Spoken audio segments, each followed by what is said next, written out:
Hello everyone, it's thomasjujube, and we have officially, at last, entered the Reiwa Era of Kamen Rider. This past weekend, we got the official debut of Kamen Rider 01, we got the premiere episode, a ton of cool stuff happened in it, and today I'm here to review it and give my thoughts on it. And, yeah, there's really no big intro this time. It's the premiere episode, and let's just jump right into it. So the episode starts with, like, a little hidden intelligence commercial-like thing, where we kind of just get a bunch of exposition on the Huma Gears, the AI in the show, and really, I guess, the big plot device of the show. This is pretty much what the show is going to be about, and it was a very clever way of doing it in this, like, commercial of sorts. I wonder if in the next episode, we're going to get, like, an Ames commercial, or at some point, we might get a commercial for Ames, because they're like the secondary company in this. I mean, they're probably going to play a bigger role, much bigger than they did in this episode, but we're going to get into that later. After we get this introduction into the show, then we're introduced to Aruto. Aruto is actually really cool in this episode. At least right now, I really like him as a protagonist.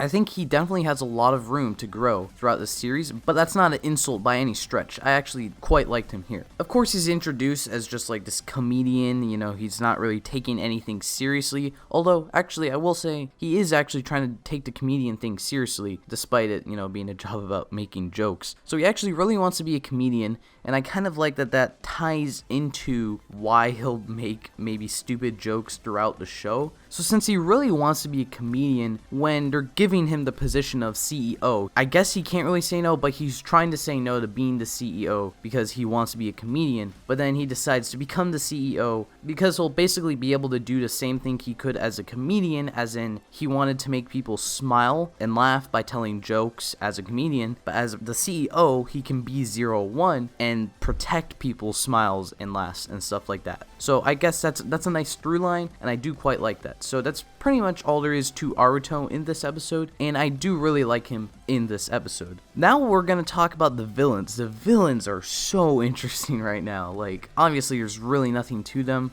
of course, but just everything about them in this episode is so cool. The soundtrack that plays when we do stuff with the villains, that's honestly kind of like creepy, and I really like that. It really sets the tone. Our two villains, as you probably know, are Jin and Hirobi. Hirobi kind of seems like he's really driven to kill all the humans, and Jin is there to have fun. But despite that, Jin is the one who goes out and is watching the battle, which I'll get to in a second, and he's the one who actually creates the evil Huma Gear, which the specific name escapes me, but they're basically evil Huma Gear. Speaking of which, I really like the idea behind these guys. They have what is essentially a bootleg V-buckle from Kamen Rider Ryuki, but they can slot a progress key, a different progress key than the ones that are in the DX line. They can slot one into the belt, and it transforms them into the evil Huma Gear, but the transformation for it is like super creepy. I'm like actually kind of dreading having to see that happen for like at least 10 episodes, because it's kind of a terrifying sequence. It's really, I don't think, something we've really seen. Like, just the design of the Huma Gears opening their mouths and screaming with red eyes is really scary. But I also quite like that whole sequence is used again, but a little shortened, to create the foot soldiers. So, like, in an interesting twist, the monster and the foot soldiers are the same thing, except one is, like, upgraded and the others aren't. It's kind of like if you've seen Power Rangers Jungle Fury, the monsters of the week are actually the mooks with, like, a little animal upgrade to them. So it's kind of like that aspect. And I guess the first monsters of both of those episodes were like mantis creatures. So I guess that's a parallel that they probably didn't intend, and I just discovered that just now. So hey, that's pretty cool. Metsubojanai.net just seems right now they want to take over the world and kill all the humans, and there's certainly like a mystery behind why they want to do that. Like, there's something going on here, because they're in what is called Daybreak Town, which also sounds like Breakdown, which will be in a transformation later on in the show. And it's like this just flooded city, and there's a big field, like an energy field around it. So something has happened here, and they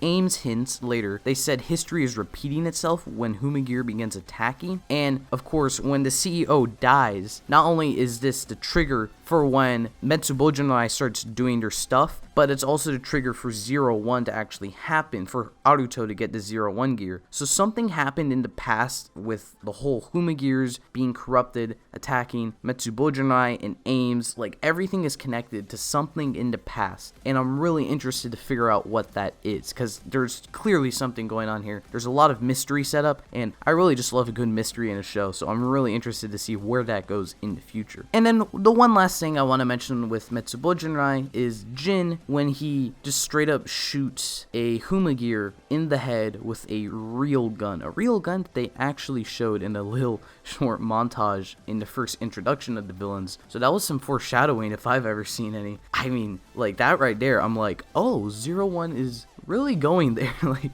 their premiere episode, and they have the villain just straight up shoot someone in the head. Like, I don't care if it was a robot, it was still kind of dark, and I kind of like it, but I'm kind of like gonna reuse the clip from the Geo review kids show. Alright, sure. So since I'm not like a little kid, I kind of liked it, but I don't know if that's really the demographic they want to be going for. So that's really all I have to say about that scene. Now, I mentioned Ames earlier, and Ames doesn't really do a lot in this episode, which is fine. I'm actually really happy we didn't have Vulcan or Valkyrie debut in this episode. It was just 01. We gave 01's transformation, time to breathe, all that cool stuff, and I really liked it. I'm really happy we did that, because lately it seems like we're kind of overcrowding these first few episodes with all the stuff we can do. Here, it's just 01, but we're sprinkling in the other stuff to introduce later, so I do like that aspect. Ames is actually probably my least favorite part of this episode, though, just because the cuts from 01 doing his stuff to Ames is really distinct, and they don't really have an impact on each other, except for 01 defeating the main monster of the week, which results in Ames technically finishing their job since all the other AIs turned off, I assume, or they might have actually just shot all those too, so I don't know. But I do like we got the introduction of the Shot Riser, and as I mentioned, Vulcan does say something about history repeating itself, but I already mentioned everything I needed to earlier, so not much with Ames, but I do like we got an introduction with them in this episode, so hopefully we're going to do more with them next episode or the future episodes. But I do like they're not just going to be coming in out of nowhere, they're very prescient in the beginning of the show. Pretty much that's about it for like main character stuff. We got Izu, of course, introduced, the AI assistant. I just really like the interactions with Izu and Aruto. It seems like a running gag is going to be her explaining Aruto's comedian jokes. Since they dropped it in at the end of this episode, I'm assuming it's going to be kind of taking place throughout the other episodes, probably for the beginning of the show, and it's going to be dropped again, and it's not going to reappear until the end of the show when they want that little callback to the first episode. In standard tokusatsu fashion, of course. Izu, I will say, just adds to the point that there is something going on here, because she wasn't activated until the CEO died, so she does also have some play in the story overall, so that I think will be cool as well. The other side character that is important is the CEO, or let me rephrase that, the vice president that was going to become the CEO. I mean, he's clearly evil, and it looks like he's going to do more in the next episode. He really didn't do anything here, so not really commenting on him, just kind of saying, look, he's here. That was kind of cool that there's going to be someone, maybe not evil per se, but he's going to be a little bit of a antagonistic force towards Aruto and Izu. The last thing I'm going to talk about here is your standard Kamen Rider action. The action in this episode is so cool. It's just like straight normal Kamen Rider action per se, and I think it's just so awesome. The Henshin sequence is really cool. It reminds me of Ex-Aid, and the head writer actually is Ex-Aid, so there's a lot of Ex-Aid parallels in this first episode, and if you didn't know, my favorite Kamen Rider series is Ex-Aid, so 01 could really get up there if it's written by the same guy who wrote my favorite show in Kamen Rider, so there might be some competition here, but we'll have to wait and see, of course, only the first episode. But again, the visuals during the Henshin is really cool. It's really interesting as well. And from there, then we get into the fight sequence with the Mantis, Humagear, whatever its name is. We kind of get a little Power Rangers parallel again, where he jumps up onto the roller coaster, and it kind of draws a parallel to when Zoe did that in the Beast Morphers premiere, and she's like, I have Jackrabbit DNA. And then on the flip side, 01's like, oh, I have Jump.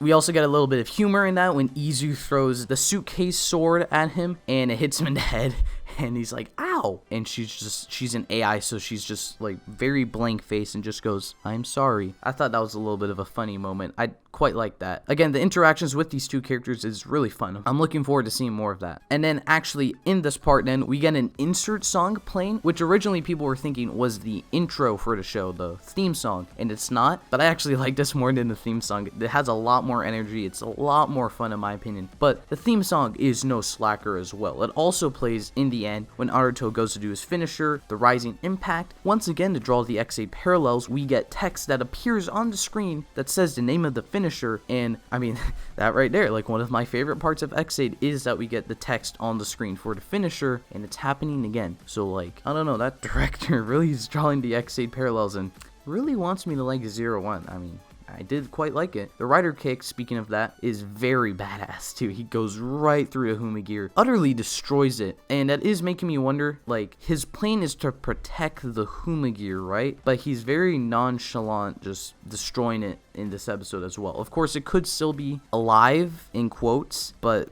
we don't see it in this episode. But obviously, there's kind of a little bit of a cliffhanger in this episode since it's just the first episode. So overall, though, I really liked the 01 premiere episode. It was very strong, a lot of cool ideas, characters, concepts introduced, and I'm looking forward to seeing where this show will go. So be sure to let me know what you thought of 01's premiere episode down in the comment section, and also you can let me know on Twitter and Discord. You can ask me my thoughts on anything I may have forgotten in this video, sorry. And please consider hitting that big fat subscribe button for more Kamen Rider content, and I hope to see you next time. Thank you for watching.